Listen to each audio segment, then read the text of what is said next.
Good evening, everyone. I'm happy to welcome you to the first Artists Roundtable of the 2009 season, and a terrific season it is. We're really looking forward to all 5 of these wonderful productions, of course, starting with an old friend by Giacomo Puccini, Tosca, which was my first standard opera to see and to fall in love with. Absolutely have adored it ever since. And I discovered it when I was about 18 years old, and it's a great opera for a teenager because it has lots of passion and blood and murder and suicide and all the great things that opera is all about.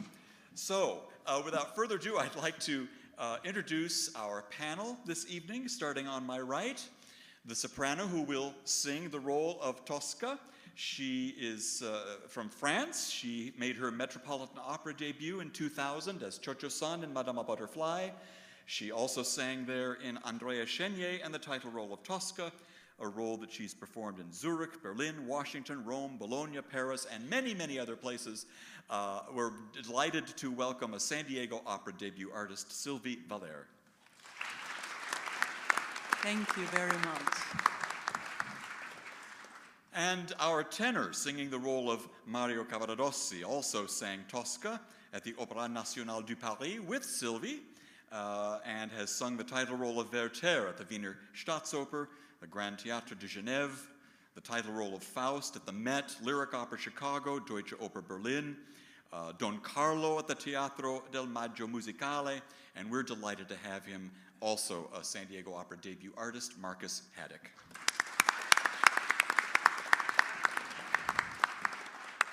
Definitely not a San Diego Opera debut artist is our principal guest conductor. I had the privilege of happening to be in the audience at the Metropolitan Opera when he made his debut as a conductor with that company, conducting Il Barbiere di Siviglia, and he's been back nearly 30 times to San Diego Opera and is conducting Tosca for us, our wonderful Maestro Eduardo Müller.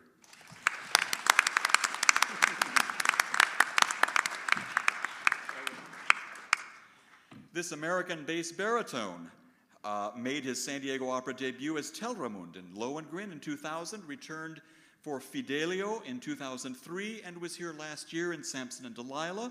He made his Met Opera debut as Balstrode in Peter Grimes, and has appeared there also as Escamillo, Yocanaan in Salome, Scarpia in Tosca, Amfortas in Parsifal. I had the privilege to see him as Wotan in the Seattle Ring Cycle. He's also had performances at Deutsche Oper Berlin, Teatro Comunale di Bologna, Royal Danish Opera, Prague National Theatre. We're very delighted to have him back in the role of the evil Baron Scarpia, Greer Grimsley.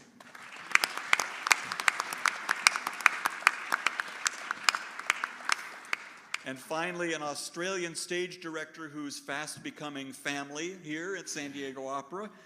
He made his debut with us in the Lohengrin that Greer made his debut with us, followed by Aida in 2001, and the extremely successful Pearl Fishers production, which seems to continue to travel all over the country and the world.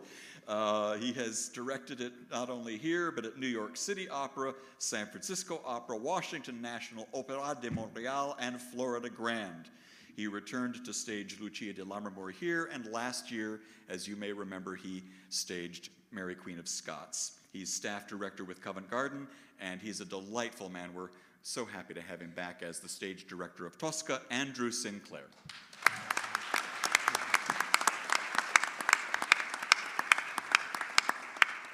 Now, the first question goes to Greer. Greer, are you pleased that there is a Facebook page called Greer Grimsley is an Opera God? All right. Well, let me, it is, I mean, you can't but be flattered by someone who's inspired to start a Facebook page with that title. I had nothing to do with it. That's what we wanted to hear. Yeah, no, I had nothing to do with it. And actually, my daughter found this and then joined and told me about it.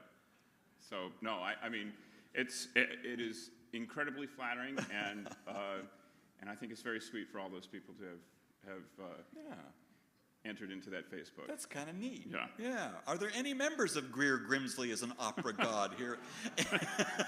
I knew it. Well, what is it? I'd just like to ask a general question of all of you. What is it that draws us back to Tosca again and again? And this can be any aspect of the opera. I'm assuming that almost all of us here know the story.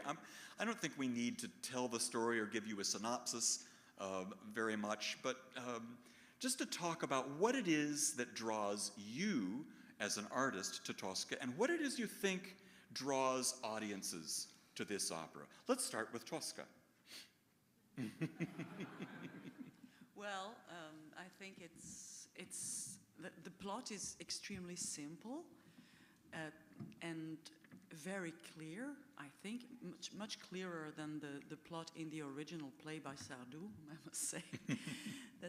And it has been reduced from something like 38 characters to 3 main characters, and it's just about love, politics, power. So why not? That's why we live every day, right? I think that's the main reason. Marcus?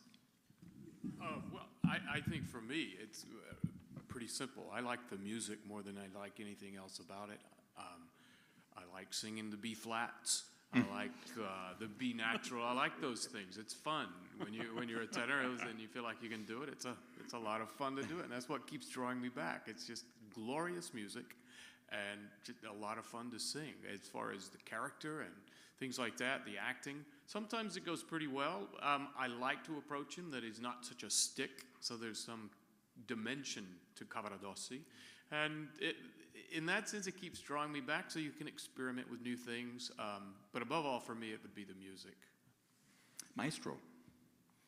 Every time I'm asked to do an opera like Rigoletto, like Madame Butterfly, like Tosca, I say, oh gosh, another time this opera, because I conducted so many times. And the main danger of this repertoire is routine. Because we all know and have done so many times the piece that there is a great danger of repeating what we already have done. For this reason, I find the interest of doing again this piece in the cast that I will have to work with. Everybody of these artists has a different personality. And for this reason, I try to start rehearsals almost trying to forget what I did before. I try to recreate a new version of the opera. And for this reason, the work we are doing is not routine, is not repeating what we have done, but is trying to communicate our personalities and to create something which is a team work. Every day in the beginning of the rehearsal, we don't know 100% what we will do until the end of the rehearsal. And this is very interesting. This is the reason of our job and the beautiful part of knowing each other artistically and as human beings. I would have to agree with Maestro that every time you come to, especially this piece, that you have, with a different cast, you have so many different variables. And Tito Gobbi, one of the most famous portrayers of Scarpia, wrote in his book that, I mean, he must have performed this role well over 1,000 times, and said every time there are new possibilities to playing the opera. And I believe that that's part of why people keep coming back to it, because you know the story, but there are so many variations to the same story with the different people who are playing it. It's a timeless story. It's something that we can identify with even today, the misuse of power in the name of religion, in the name of politics. And it's something that I think speaks to us throughout the ages, from the time it was debuted till now. Andrew. I'm often asked what is my favorite opera, and that's difficult because I actually have lots. But if I have to say one, there's no question that it's Tosca. It's for many reasons, but of course it's the fantastic music. But it's so well constructed dramatically. The characters are so well defined. but at the same time leaving a lot of scope for character development.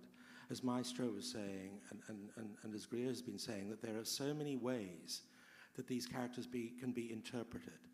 And yes, we get a lot of information from the Sardou play, but this is, for a night in the theatre, this can be really gripping theatre. You know, it starts with those fantastic Scarpia chords, and it rushes headlong to Tosca's leap to her death at the end. And it's a wonderful evening in the theatre, simple as that. Mm-hmm. Now, Puccini was a man of the theater, I think, as much as he was a composer.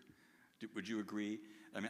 I think that, for instance, he's certainly taken this play by Sardou, which was, as you said, a kind of a sprawling 5-act, 4-hour work or something like that, and really condensed it. And it was Puccini, not his librettists, who did most of that work, I understand. Well, I think the thing about the Sardou is it gives us a fantastic amount of information. And there's always this point when you're doing an opera where you read the play or you read the book or whatever, and you think, now, how much of this am I going to put on the stage? But actually what it does give us in the Sardou play is a lot of background information to Cavaradossi, to Angelotti, and of course to Tosca and Scarpia, which we don't necessarily get in the opera. But of course, for necessity, I mean, Puccini and the librettists condensed it very much. But no, there's no doubt about it that it's fascinating stuff to read. Yeah, and it's so period. And I know it's been updated in some productions. We'll get into that later. Okay. I see some grins of recognition, but I think that it really is part of its time. The music is part of its time. I guess that's what I'm saying. The music is so much part of that 1900 turn of the century Belle Epoque era. Yeah. I would find it sort of do violence, I think, to the opera to try to place it in anywhere different. Does that make sense? Does it have to be in that period? Well, I prefer it to be in that period, frankly. I mean, yes, I've seen it in other periods. You can set it at a time when there is any extreme violence, as Greer was talking about, misuse of power. I just prefer it. I think there are some operas that can update very well.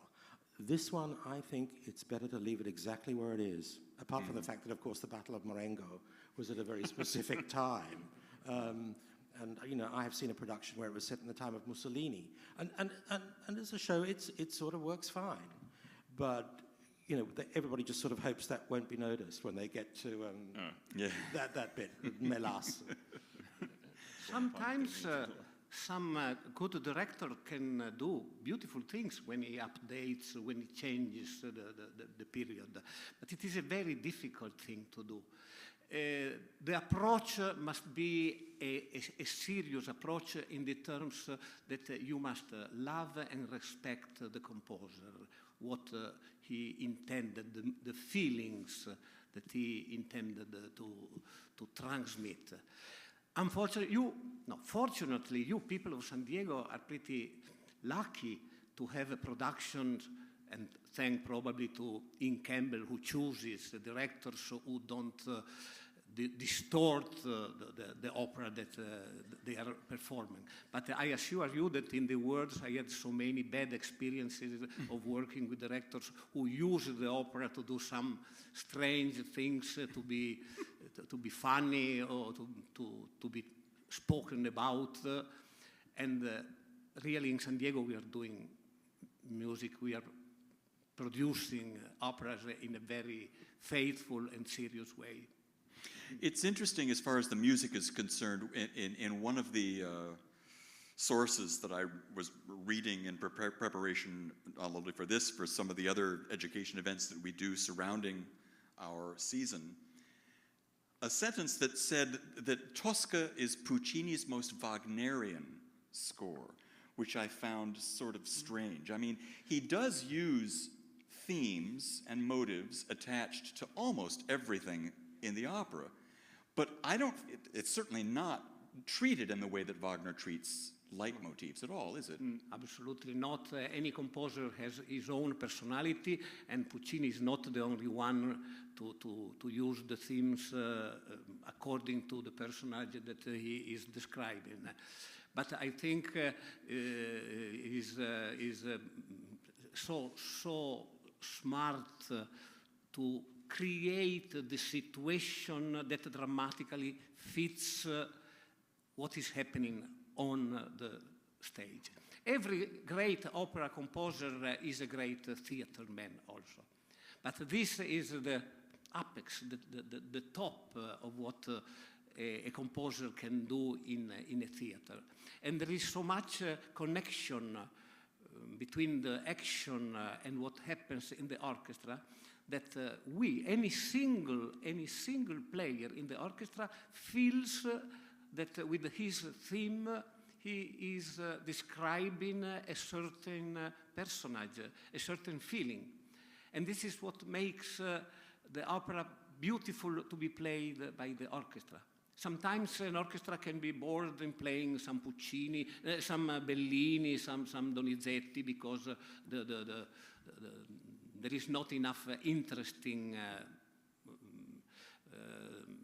feeling in the orchestra, just accompagnamento, da. But in Tosca, in Puccini, is always interesting. They like to play it. Mm-hmm. I'd like to talk to the singers now about the challenges of these roles and start with Greer, because it seems to me that Scarpia is a very big sing. Well, all three of these roles are big sings, but I think particularly of the Te Deum at the end of the first act, Puccini really loads the orchestra down. You've got the organ, you've got the bells, you've got the chorus, and you've got a very brassy orchestra. Especially in this piece, what is important is that in the same page, in the same moment, Puccini describes 4 different situations. What is happening into the church, what is happening inside of Scarpia, what is happening in the canon, with the canon outside, and bells. Many different ideas are described exactly in the same moment. And the public perceives a kind of great concertato, a great ensemble, which is a great unity. So, Greer, how do you sing through all that?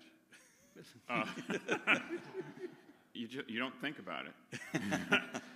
If you think about it, you'll be lost. And staying present, as crazy as it sounds, staying present in the moment of what I'm singing and the emotion, that's usually what carries me through it. A lot of it is also, if you're supposed to sing the role, you sing the role, and that's a lot of it. If you have to really, really work to sing through that, then it's probably not a role for you. Mm-hmm. But does Puccini give you any places in the orchestration to allow the voice to come through, or is it just a massive sound all the way through this? But I mean, do you feel that Puccini cares enough for the voice to allow the voice to come through? His voice, yes. Yeah. His voice, yes. Most definitely, though. But the beauty of and the genius of Puccini is that the things that I sing when all of this is going on are very connected lines. Mm-hmm. And so with all of this going on, that's going to naturally, if your technique is good and if you know what you're doing as a singer, this is going to you're carried on top of the orchestra as opposed to trying to fit through it. So it works. Well, so far, yeah. And that's, it's the as I said, the genius of Puccini. He was able to wed all of those ideas at the same time, and never once do you have the sensation that it's dissonant. That it's something that shouldn't be there. It all works together, and that's the beauty of it. And on top of it, he's able to indicate to us as an audience what characters are thinking and feeling through the music, not just the words. Yeah. Marcus Cavaradossi has, of course, his own challenges. I think of Recondita Armonia, which, of course, is the first aria that you sing, is Is this a difficult piece to start an opera with? Yeah, that's just rude. to start with the Recondita Armonia, because everyone is waiting for it. Everyone wants to know, can the tenor do the B flat? And does he have all of the chops for it? You know, and it's like, and then it finishes, and they don't know whether they're supposed to clap or not, because the music keeps going, and the tenor's left there to wonder whether they liked him or not the whole evening.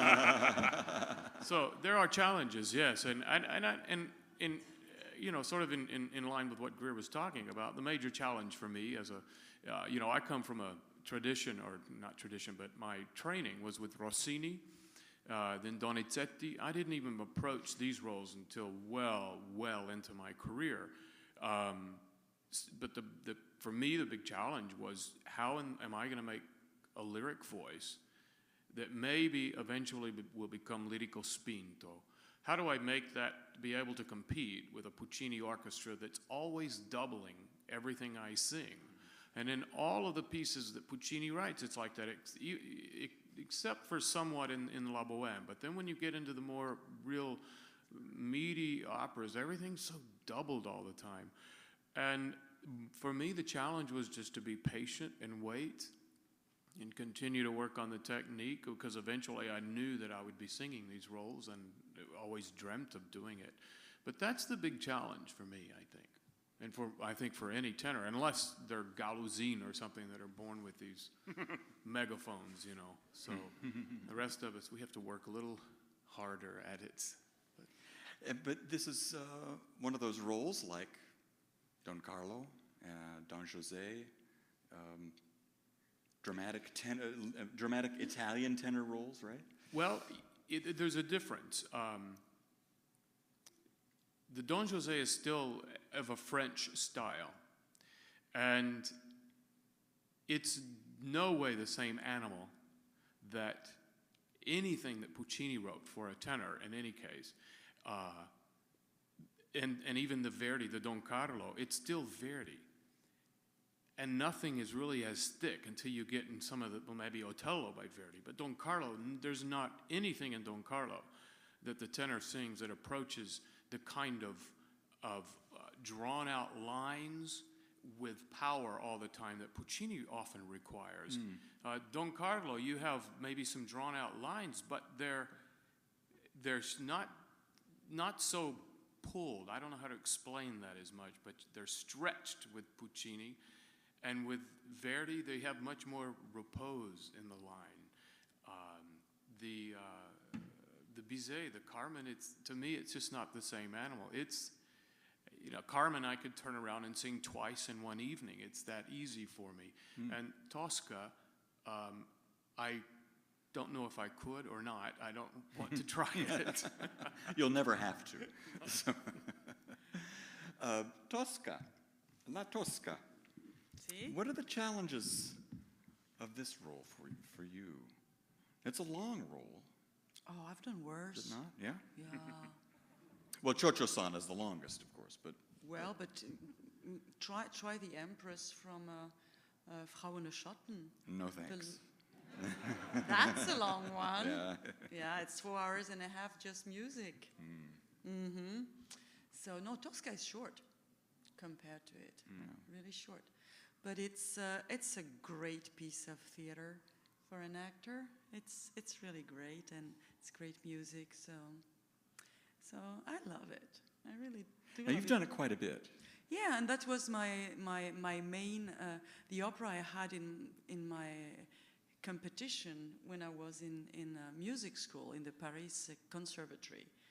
And that was my final exam, was Tosca, so she's a very old friend. So you have always had a dramatic voice? Not at all. No? No. I thought I had, and my teacher thought I had, but I've been changed into a mezzo, into a kind of contralto, un lirico spinto, lirico coloratura, and so I didn't know what I was, and I still don't know, and I don't care. Well, let's pursue that on behalf of maybe some of the younger singers who might be here listening to you. I find that refreshing that you just sing. Exactly. Yeah. And you just sing healthy. I hope so. As healthy as you can, yeah. Yeah, but you know, my first roles, really first roles on stage, were Mozart.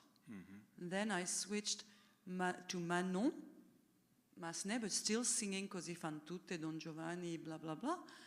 And then, after 3 years, I sang my first Traviata, because I changed teachers in the meantime. And after 2 months after my first Traviata, I sang Tosca. And 2 months after my first Tosca, I sang Fidelio. So I'm crazy, and that's fine. I like it. And next year you come back as Abigail, let me get it right. I'm another baddie. In Nabucco. Yes. And this is a role that you've also sung. I made my Covent Garden debut in '96.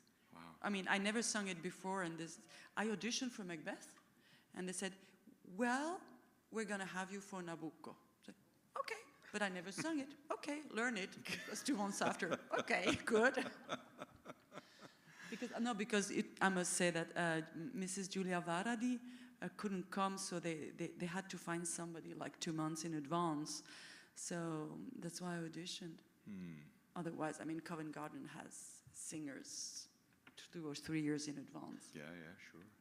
Wonderful. Well, I'm so delighted that you're with us. But that's how also I had to learn the Don Carlos, the 5-act Don Carlos in Italian, in the French, sorry. And then, because I was singing Nabucco, but I was covering Carita Mattila in Elizabeth, but in French. But then afterwards, the same conductor, Bernard Haitink, had a concert with a 5-act Don Carlos in Italian, and his soprano got sick. So I had to fly from Butterfly in Venice to Albert Hall with a 5-act Don Carlos in Italian. How'd it go? Well... Good. Well, all right, let's turn to the question that I think a lot of us are interested in, and that is, have you been involved or seen any unique or interesting or surprising productions of Tosca, or even better yet, been involved in an interesting production of Tosca? Remembering that we're broadcasting this on YouTube, you don't have to use the real names. Okay. Or say the real name of the company where you were. But since we do know Tosca so well, and it seems that these kinds of stories seem to be attracted to Tosca more than any other opera for some odd reason. But we'll start with you, if you'd like. Well, I had one very interesting production in the Jugendstil style, which how do you call it, Jugendstil? Jugendstil. Okay, fine. So everybody knows what I'm talking about. Viennese, turn of the century. Yeah, kind of Gustav Klimt inspired. So I had a big hat and really wonderful. And the stage director didn't speak any Italian. So when Scarpia says to Tosca in the second act, okay, you want to go? You go. Go then, he says. In Italian, it's va pure. But the guy was certain. He was supposed to tell me, go pure, untouched. Because pura is untouched. Pure is then. So the stage director was certain that Scarpia was saying, go untouched by me, which was extremely interesting. And in the same production, I was killed by a gun, which was quite fascinating. Quite fascinating. But it worked in a way. You still died. Yeah. Yeah. Unfortunately, she's got to die at the end. But another funny one is that on rehearsing in Paris, I had to jump for Tosca, of course, throw myself into the Tiber. And the problem is that the preceding Tosca was much taller and much heavier than I was. And I was so stupid not to try the mattresses before, so I jumped. But I was too light for the mattresses, so I went like stoing, which is funny, but the end is not, because I fell on my head. And so they had to send me to the hospital. Oh, dear. Well, that's entertainment. Life in the theater. Marcus, how about you? I knew you were going to ask me.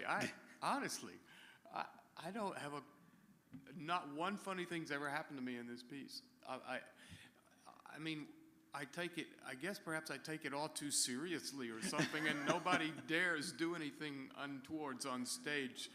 And so I have to pass. I'm sorry, but there's, I'm no fun, I know. But no real bullets at the end? No, nothing? No, thank God. But okay, yeah, good. Nothing.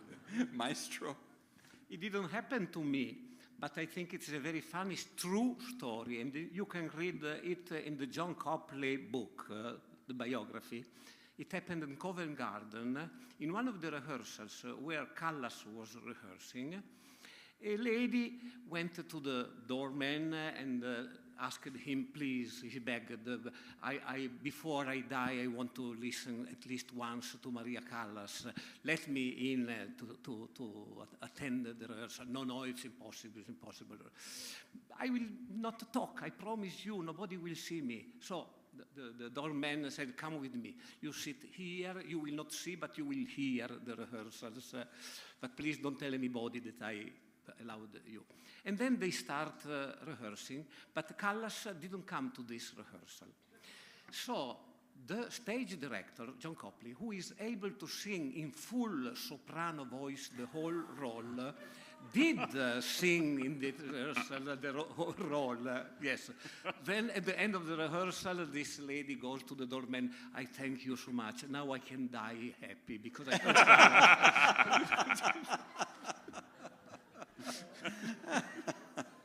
Greer?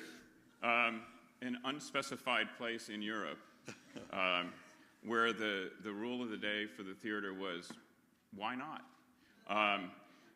Hired this director who put together with his design team this very interesting production of Tosca.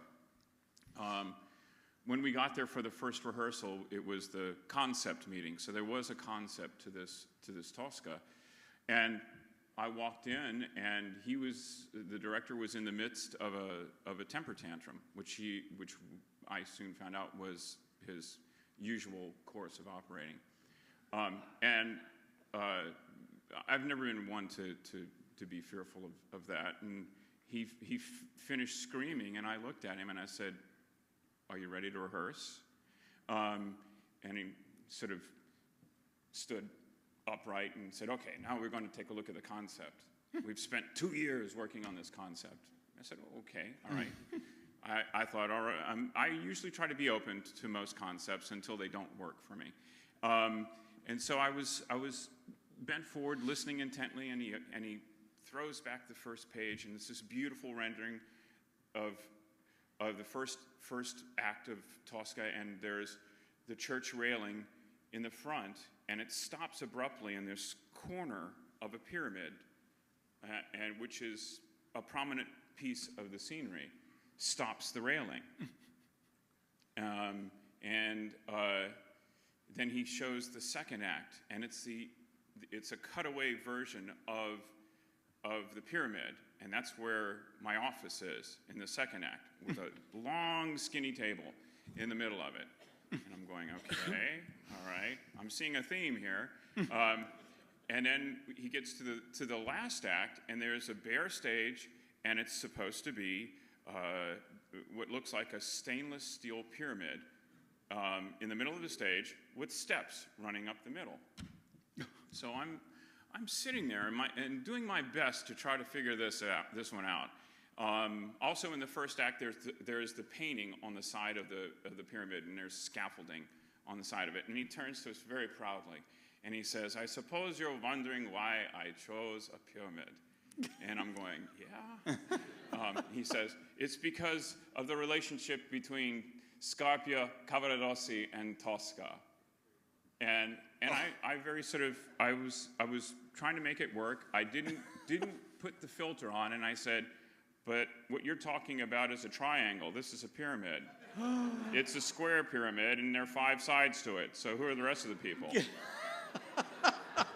He spent 2 years working on this concept. After I said that, he looked at me for the longest time, and I'm waiting for an answer, And he turned to his board and he said, "Here are the costumes." Never answered my question.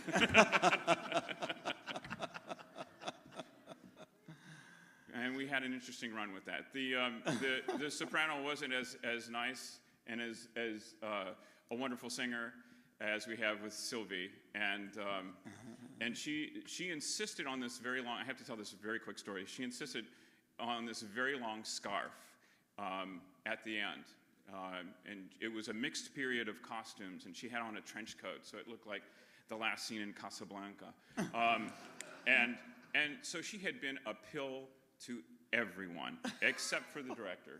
She had made everybody's life a living hell during this production. And it came time for her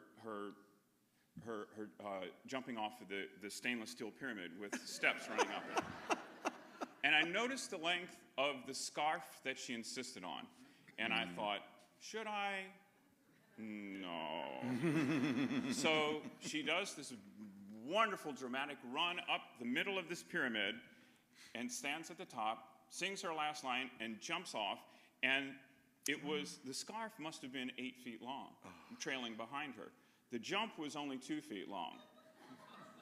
So, needless to say, I was at the side of the stage watching this all happen, opening night. So she jumps, and if my hand is the scarf, you saw the scarf go up the steps like this. And then from the side, you saw her pulling the scarf off.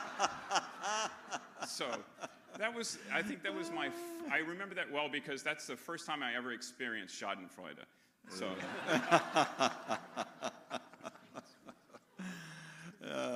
Mr. Sinclair. Well, I certainly can't follow that. All the productions of Tosca that I've been involved with, whether I've been assistant director or directed them, have all been pretty traditional.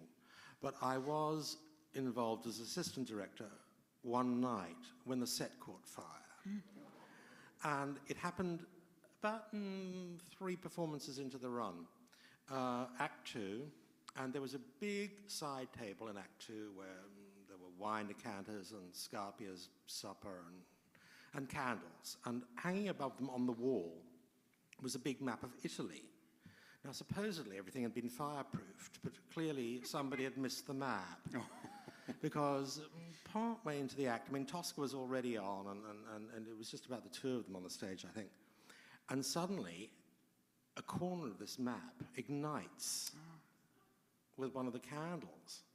And people in the audience start yelling, "Fire, fire!" So Scarpia, undaunted, and he was pretty undauntable, happened to have his glass in his hand, his wine glass. So, and he was a Scarpia who insisted on the best Cabernet. Which always went to his dressing room with the chicken after the second act. So he wanders over to the map and throws the wine against it, which partly douses it, but not really. So eventually a hand comes through the set with a fire extinguisher. And puts that out, much to the relief of the audience, but clearly to the consternation of Tosca, because she comes past this opening of the set and says, "Somebody light the candles!" because she needs them for the end of the act. So that's probably the most exciting performance of Tosca I've been involved in. That wasn't, dramatically exciting and musically exciting for its own reasons. Maestro, I've always wanted to ask you, when was your first performance of Tosca? How curious you are. I don't think I remember, but probably I did 30 different productions of this with many great singers, with Bambri, with Capevasca, with Marton. I also did on television in Italy, but the very first I don't remember. Probably the very first was just the rehearsals for a conductor in La Scala. I prepared the orchestra for him, but then I didn't conduct it. But I'm sorry, I don't remember. But you've had some exciting times with Tosca, with these singers. That's wonderful. Yes. Those are marvelous memories. I wonder, could the singers, would you be willing to tell us who your ideal is in the role that you sing? Who was your ideal Tosca? Either on recording or maybe somebody that you've actually seen. Oh, no, yeah. Callas? The gentleman wins? Yes, of course. I mean, it's... Well, yeah, as a kid singer, not a real kid, but a baby singer, the first Tosca I ever heard was Maria Callas, and I love a lot of other Toscas, believe me, I do, but this one is just engraved in my heart and until I die. So, yeah, you know, even if. Okay, you can say, well, she's not always on tune. Well, she has a strange vibrato. Then she's like this. She sings with 350 voices. Maybe. I don't care. I mean, every time I hear her, my heart goes like, so that's it. Marcus Cavaradossi? I haven't heard anyone live that I would say that I could emulate or think was really good. I have to go back to some recordings, and unfortunately, I'm going to mention a couple of names that every tenor always mentions, and it's going to be Corelli and Jussi Björling. I love the way he interprets so many things that he sings. I know Corelli himself is very sloppy, but he does some things that very few are able to do. But I do remember now one performance of a tenor, Giuseppe Giacomini, at Bonn. And, it's interesting because the voice that he has is 1 in a million. You're born with that. It doesn't necessarily make you good because you have that voice. It's just an amazing kind of sound. And to listen to that wash over you in a small theater in Bonn, Germany, was just the most amazing thing, and that was immemorable. He's not someone that I could ever emulate or think that, I want to sing that way. But it was an amazing experience. I still think that probably for interpretation and different way of doing it, Jussi Björling still touches me probably the most. How about Scarpia? It's a combination of a few people, having read and looked at some of the old videos of Tito Gobbi. I mean, he is Scarpia after you watch him. Singing-wise, Leonard Warren as well. So the combination of the two of them, I think, they were good studies. Yeah. If we could combine them, wouldn't that be something? You skipped me. Why? Oh, all right.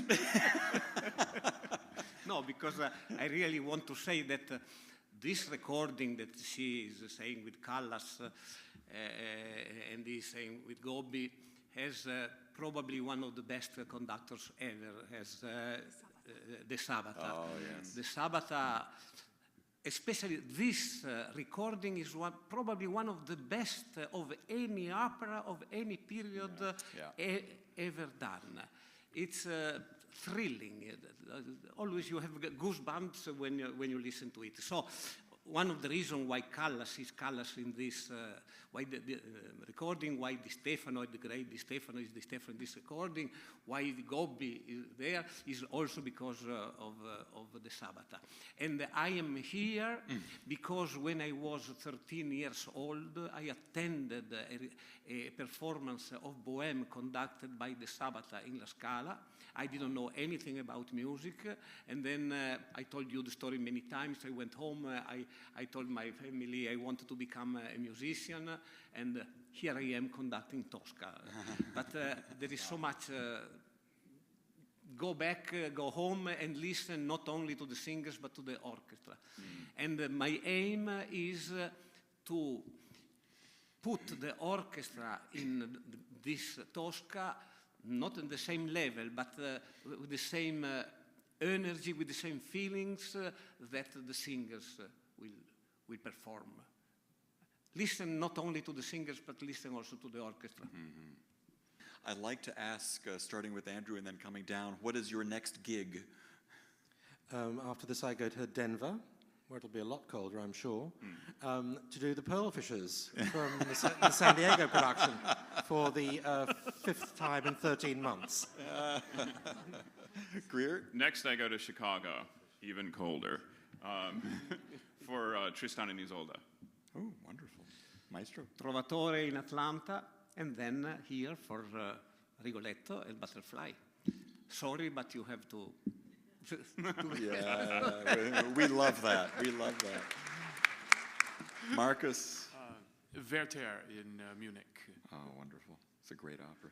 Sylvie? Turandot in Berlin. But then you'll be back next year for Abagaile. Yeah, I have to sing an awful lot of Turandots in the meantime. But Well, then you'll be prepared. yeah, well, we are in Washington, blah, blah, but that's fine. Great, great. Well, thank you all for being with us, and we look forward to seeing you in this wonderful production of Tosca. Thanks. Thank you.